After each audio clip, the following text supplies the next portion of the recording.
Акыл кара чач, кыргыз эл жомогу. Илгерки заманда Карахан деген хан болуптур. Бир күнү хан өзүнө караштуу элдердин ичинен акылдуу аял таңдап, ар кимдин акылын сынамакка суроолорду берет. Кезек Карачач деген кыздын атасына жетип, аны ордосуна чакырат. Карачач атасын жиберип жатып ага: "Ата, хан оңой суроо берсе жооп бериңиз. Эгер кыйын суроо бере турган болсо, 3 күнгө чейин уруксат бериңиз деп кайра үйгө келерсиз" дейт. Чал хан ордосуна барат. Хан аны чакыртып алып: "Менин мурда 9 аялым бар эле. Бирок бир да балалуу болгон жокмун. Эми айтарым, Карачач кызыңды мага аялдыкка бергиниң. Мен эрке токол кылып алайын. Өзүңө көп дүйнө беремин. Жокчулук менен өмүр өткөргөн адам экенсиң. Сени өмүрүң өткөнчө байлыкка тундурам" дейт.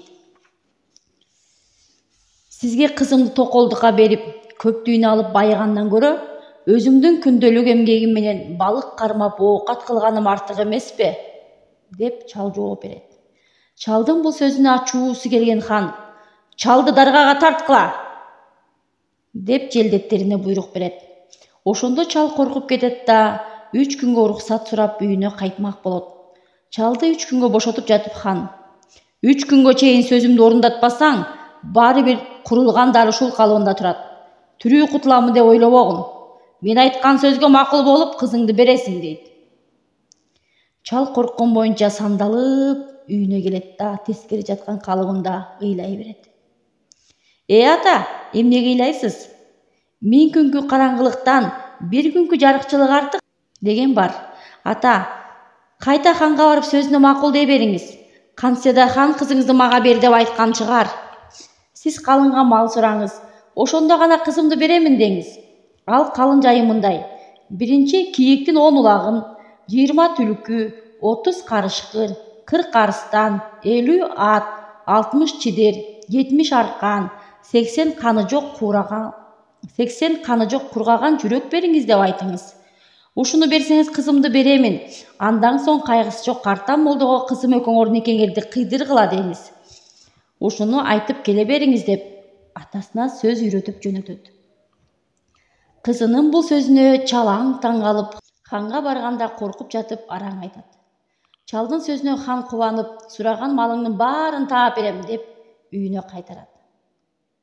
Хан өзүнүн базирлерин, карыя кеңешчилерин, билимдүү көсөмдөрүн жыйнап алып, алиги чалдын айткандарын кандай кылабыз деп акылдашат. Отургандардын арасынан бир карыя: "Түлкү кашкырды кармоо оңой, арстанды кармоо кыйын" дейт. Муну айткан Карачач кыздын өзү арстанды кармоону билет. "Кыз алдырып сурайлы" деп сунушун айтат дагы бир киши. Хан макул болуп, Карачач кызга киши жиберип алдыртат. Кыз келгенден кийин хан: "Жырткыч айбандардын сага жана ата-энеңе эмне кереги бар? Андан көрө алтын, күмүш алып, ата-энеңе берсең, ичип, жеп, жыргап жата бербейби?" дейт. Кыз унчукпай көпкө отурду да анан бир кезде: "Аталар, агалар, мен жырткыч айбандарды сураган эмес элем. Урматтуу ханым, менин башыма боштондук берсин деп боштондук сураган элем. Мен айттырган калың мал эмес. Силер өзүңөр ойлоп көрсөңүздөр, хан экөөбүздүн башыбызга келе турган табышмак. Калың үчүн 10 улак берсин дегеним, менин жашым 10до, улактай ойногон кыз кезим. 20 түлкү берсин дегеним, киши 20га чыкканда түлкүдөй булактайбы? 30 кашкыр дегеним, адам 30га чыкканда кашкырдай жулунбайбы? 40 арстан дегеним, 40ка чыкканда адам арстандай күчкө келбейби? 50 ат берсин дегеним, 50дө адам ат болбойбу? 60 чидер дегеним, 60тагы адамдын бутуна чидер түшүп, өзүнчө басып кете албайт дегеним. 70 аркан берсин дегеним, адам 70ке чыкканда аркандалбайбы?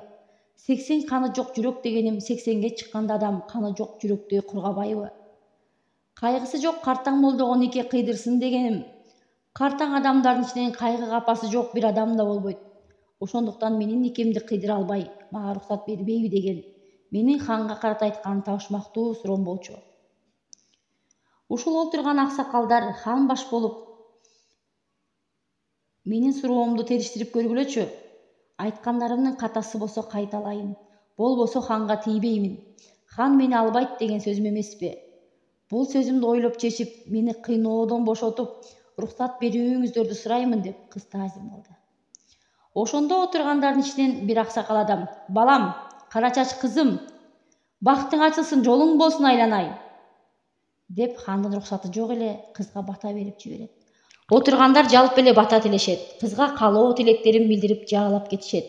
Хан айласынан аксакалдардын сөзүн кубаттап, көпчүлүктөн чыга албай, бир жагынан кызга ыраазы болуп, уруксат берүүгө макулдугун билдирет. Ошондон кийин кыздын атына кошумча Акыл Карачаш деп акылдуулугунан айтылып, эл оозунда алегеге чейин сөз болуп жүрөт.